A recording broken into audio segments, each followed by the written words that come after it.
I was been doing like these leg exercises. I'm actually sore. Oh my god. So today's someday. It's a Thursday in July 17th, 18th. I can't remember. But yeah, tubi is like ruined my life. I bought all these movies, and now I bought a new Blu-ray player, so I could watch the Clones of Bruce Lee box set. And then I hooked up the internet to the Blu-ray player. I got YouTube, Tubi, and I hooked up my Amazon Prime to it. So that's three different streaming places to watch movies. And I have all these movies, and I just go through Tubi. I just go through it and see what's on there. And I can't decide what to watch. But they just have some crazy stuff on on Tubi. They have Straight to Hell, Alex Cox, and Lust in the Dust. So it's like, anyway, so I watched Bodybags from 1993. And I remember when it came out on Showtime in 93. And I saw it and I thought it was okay, but I can remember it at that time. It just felt like horror was at a, just kind of dying. Where there was nothing new, no new ideas, nothing like there's no more Freddy's or Jasons. At least not. I don't think any came out that year. No Halloweens, nothing. So I looked up what other horror movies came out in 1993, and yeah, really nothing except Romero did The Dark Half. I saw that in the theater too, though. Jurassic Park came out in '93. That's not exactly a horror movie, but it's awesome. That's probably the best thing. Argento did Trauma. I didn't know Kronos came out in '93, so I saw that in the theater, but like late '90s. Though Dark Waters, I think is a Spanish. I have it. That came out, and that's really good. But other than that, just a lot of crap. Leprechaun came out. I mean, Leprechaun's okay. It's not scary, but Body Bags came out in 1993. And I didn't even realize that two of the segments were directed by Carpenter, and the third one by Toby Hooper. And the stories, like, first story is called The Gas Station. Second one's called Hair, and the third one's called Eye. Not very inventive. Like, it just seemed kind of lackluster. But as I was watching it, I was all these people were in here, so you probably know. But let me just read who's in here. Okay, John Carpenter. He plays the coroner, I guess. Can't even remember. He's the coroner. He's like the crypt keeper. And I was reading on trivia, and it said his makeup was 3 hours. He pretty much looks the same. He could have done it without makeup. Toby Hooper has a cameo. Robert Carradine from Revenge of the Nerds. Peter Jason, who like has been in a lot of Carpenter, but my friend Garth pointed out he's like a Chris Farley. He's like an older like Chris Farley's dad. Now I never thought of that. George Buck Flower is in here. Stacy Keach. I've always liked Stacy Keach, but ever since I found out he came out, he's in Slave of the Cannibal God, or is it Slave to the Cannibal God? I like him a lot more. David Warner is in this. Sheena Easton, Debbie Harry, David Naughton, and Mark Hamill. They're all in this. So, and the first segment, the gas station, it's probably the best. And I didn't even realize, like, I should have known. It's just total Carpenter, but it's not that gory. It is good, though. It is the best one. Really not much gore, some blood, but it's more but there is a good atmosphere. And the best part is Wes Craven. He's like a creepy, I think it even says creepy, pasty faced guy. And he's so good at being a creep. And you know, I'm sure you, me, if you're really into horror, you've seen interviews with him, and he's so intelligent, soft spoken, and nice, and just seems like a great guy. I was watching the Hills Have Eyes special features, and him talking, he's so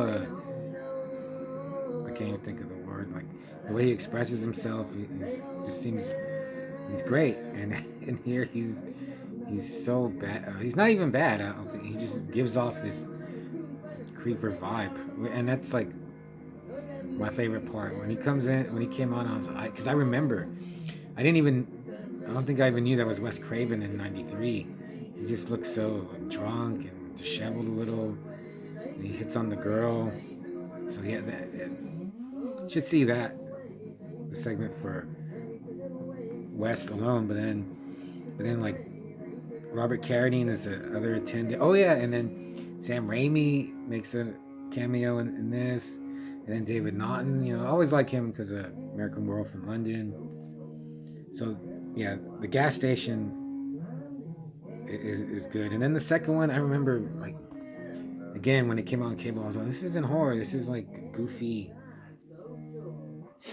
sci-fi story, and it's also directed by Carpenter, which does not seem like it.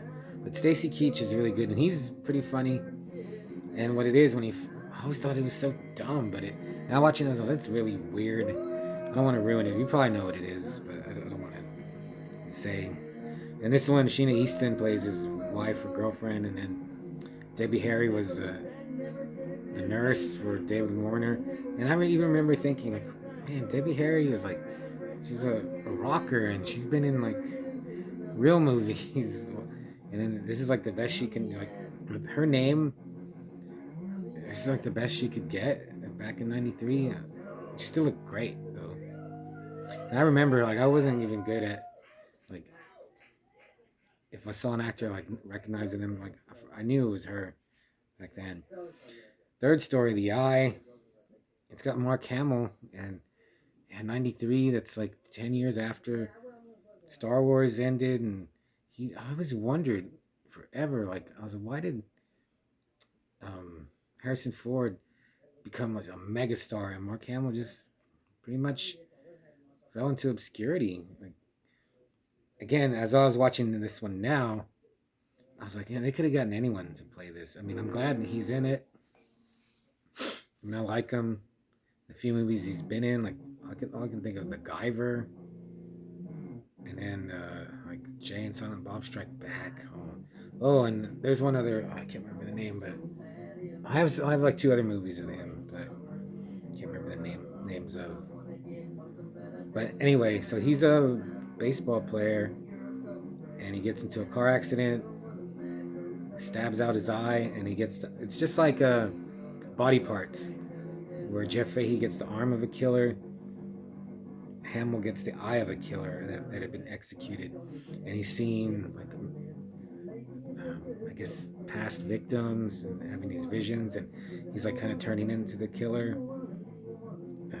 And there's a part where like he finds out where his eye came from, and I can't remember Randall something Randall, and like he has to go to the library to look it up, and I was like, man, now you just grab your phone and type the dude's name in, but he had to go there, get help, look on the microfiche. So that's like 30 years ago, man. But mainly this is just him and his wife, and he's like being mean to her and abusing her. Then he doesn't remember. Like he'll yell at her, and then she'll say, "You don't have to yell." And he's like, "Did I?" So and I see Hamill as a good guy, so I didn't like seeing him turn into the bad guy. Like he went dark side in this. And then that one ends, and we get John Carpenter. Oh yeah, there's a part where he's looking in those cabinets where they keep the dead bodies in, and I was like, man, there's a lot of dead bodies that they made. There's ones like he switches the heads.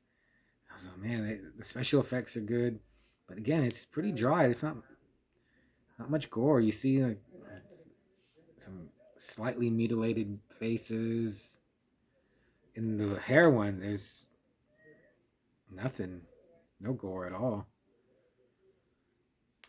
And the Eye, directed by Toby Hooper, I thought it was pretty good. If it would just been had more kills and I want to tell you like the one gross part, but if it would had more, like one good nasty kill, and the effects they were really good, and they could have done something, but I don't know what the budget was like. But overall, I'm glad I watched it. I remember even when it came out on Blu-ray, it has a cool cover, and I was it wasn't that good. There's so much, so it's like two sides to it, and all the reviews on IMDb are the same. Just watch it for the cast, especially in the gas station one, because they just keep coming, and I was like, hey, like I didn't remember David Naughton was in it. I don't remember Peter Jason was in it. Well, I forgot. I didn't even know Sheena Easton was in it, and Mark Hamill's in I. So yeah, just for like nostalgic purposes, if you're almost as old as I am, or just super into horror, all these people, and yeah, it just brought a smile to my face, and it just felt like I can watch this, like, and I did get into it actually. So I'd give it a 3.5. One thing they said they wanted Clive Barker in it, but he couldn't do it. He was busy doing something else. So I was like, man, that would have been. Just pile them on. Yeah, get everybody. Get Robert Englund in there if they could have.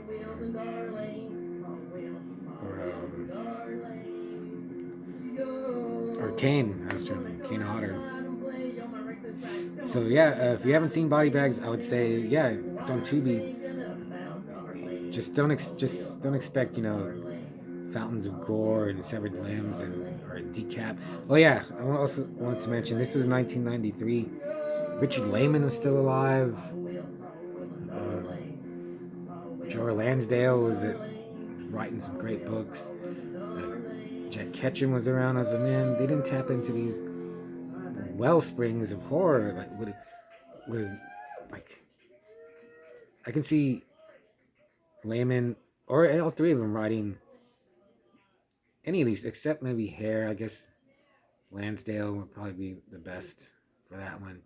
But any three of them could have written the gas station and they would have put something. Well, that's it doesn't matter. It's never gonna happen. But yeah, Bodybags. I am watching. Be care. I am watching the Bruce Lee movie still. And I have one ready for tomorrow. But yeah, I just wanted to talk about Bodybags. I didn't think I was gonna review it, but we'll see. Oh, my legs.